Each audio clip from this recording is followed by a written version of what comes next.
Step 1, wake up early, gonna rise with the sun. Step 2, get some good, some food in you. Step 3, think real hard about what you wanna be. Step 4, everybody just do your thing. Wake up, today's gonna be a good. Is this not the most beautiful bowl of porridge you've ever seen in your life? Watch how thick this is. Ready? Watch now, watch now. Yeah, that's not coming off the spoon. If you want to build a house, just call me. You can use my porridge to put the bricks together. I could eat porridge for breakfast, lunch and dinner. As you would have seen, I had an absolutely massive coffee this morning. Every single morning I have a coffee and a snack. And the reason I do that, number one, I just love a coffee. I put the vanilla Alpro soy milk in it. It's stunning, I love it. But I also always have a snack with it because a few years ago I lost my period and I spoke to a specialist, and one of the things she recommended was that I have a snack in the mornings with my coffee before I work out, blah, blah, blah, because it keeps my hormones happy. Then I'm a breakfast gal. I always have breakfast. You don't have to have breakfast, but for me, I love breakfast. You do you, I'll do me. Porridge is the only meal I weigh. I don't like track calories, I don't track my food, nothing like that. But the reason why I weigh my porridge out is because it needs to be this consistency. If it's not this consistency, I don't want it. So I weigh it out to ensure that I have the correct ratio to milk, to protein powder, to porridge oats, so that it's thick. Because if you just do it willy-nilly, then I don't want soup for breakfast. But I recommend you try this, it's absolutely stunning. Oh, it's so good.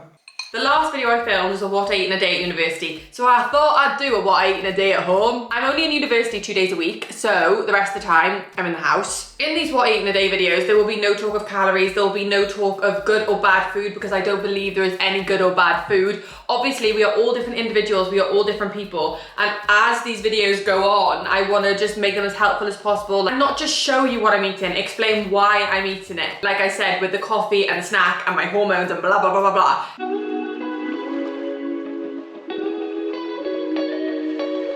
I'm so hungry, oh my gosh. In the past, I'd look at the time and I'd let it like dictate how hungry I was, or if I was hungry and I looked at the time and it wasn't lunchtime or a snack time, then I wouldn't eat. I'd be like, oh, I have to wait till snack time, I have to wait till lunchtime. But now, I mean, it's 12:30 at the moment, so in a lot of people's eyes, that might be lunchtime, okay? But like in the past, say if I got peckish at 12:30, I'd be like, no, lunchtime isn't until 1, I'm gonna have to wait half an hour. But why? Like my body's telling me I'm hungry now, so your gal needs to eat. I'm starving, I need some food in my belly. I get it. Sometimes meal times are a sociable thing, maybe they're a family thing, everyone comes together, and I love that side of food. But the time on the clock can leave us thinking whether we should eat or not. Is it mealtime yet? Is it snack time yet? So my message here is that eating times don't always have to be rigid. They don't have to make sense. There's no set time of day in which your body is allowed to get hungry. Your body's so clever, it literally sends you signals and tells you when it's ready to eat. So maybe try and trust your body, because it's probably trying to look out for you. If you were also a One Direction super fan, we're best friends. We are automatically best friends. I was the biggest fan, like embarrassing big fan. I once went to a One Direction concert, okay? And then I would have to go to school the next day, and I had a band on my wrist from the One Direction concert. I had PE, like gym class, I don't know what people call it. I had PE, and the teacher made me take the band off that I had from One Direction, and I ran away. We had like a running track in school. I ran, I was gone. I went around the running track, running away from the teacher so she wouldn't cut off my One Direction band. In the end, she caught me, she cut it off, and I cried.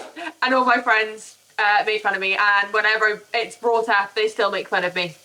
Anyway, I'm having a bit of a dilemma. I don't fancy anything that's in the house. Like I've literally just got veg in a pan and I'm toasting a bagel, and all I want to put on the bagel is like some vegan cream cheese or some hummus or like so much butter, like a shit ton of butter, and the veg on top and ketchup or maybe barbecue sauce. I know that's weird, don't come at me. That's all I want, but like I know that's not gonna fill me up. If I don't have a bit of protein, it doesn't fill me up. So what I'm thinking is I'm gonna listen to what I want, I'm gonna have what I want, and then if I'm hungry in like 10 minutes or in an hour's time, then I'll just have like a protein bar or something, because I know that'll fill me up. What do we think? Good idea? And yeah, then we'll just see how it goes. We're listening to our bods. We're listening to our cravings, aren't we? That's what we're doing. Not every single meal has to be perfect. Not every single meal has to make sense. And that's fine. And that's exactly what I'm doing.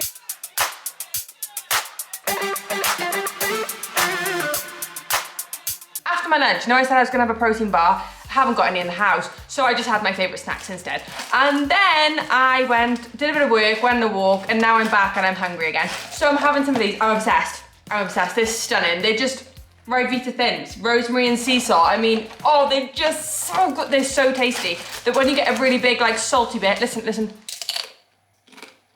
It's me again. I feel like all I've done is show you food and show you my face, but I suppose that's the whole point of the video. Tonight I am making this. I feel like everybody's doing HelloFresh ads at the moment. This isn't an ad. I bought HelloFresh and this is what I'm cooking. It just happens to be from HelloFresh and everyone just happens to be doing ads, but it's not me. I'm not doing the ad. Look at this photo now. Remember it? Because my food's never gonna look like that. I don't like playing by the rules. I like to add things. So, for example, right, this says it's gonna be mashed. Nah, I don't fancy mash. And we listen to our bodies over here. I'm actually gonna make some potato wedges. But again, for me and James, 2 potatoes, that's not enough. For us, as individuals, okay? Everyone's different. So I'm gonna chop up some extra potatoes that we have in the fridge. And then also, the only veg that's in here is cavolo, and as you know, your gal likes some veg. So I'm gonna add in, well, whatever we've got left in the fridge really. Let's get this straight. Eating is a fundamental requirement for life. You wouldn't feel guilty about breathing, you wouldn't feel guilty about sleeping, so you should never ever feel bad about nourishing your body and soul with satisfying and delicious foods to give you the energy to enjoy life and keep your mind and body happy. This is what it was supposed to look like, and this is what I have created. On the veg, this is actually stunning, we have this all the time. I put sesame oil, soy sauce, honey, and garlic granules. It's delicious, and then put it in the oven. James is saying he wanted mash. Well, tough shit. I'm joking. Joking. Last time I cooked sea bass was actually from HelloFresh, but it was when I was at uni, and I caused a fire. Like, only a little fire. The baking paper went on fire, so I haven't eaten it since. Just a reminder that you deserve to eat today, no matter what you ate yesterday or what you plan on eating later today. Food isn't something you need to earn. It gives you the energy to function properly and the energy to enjoy your life.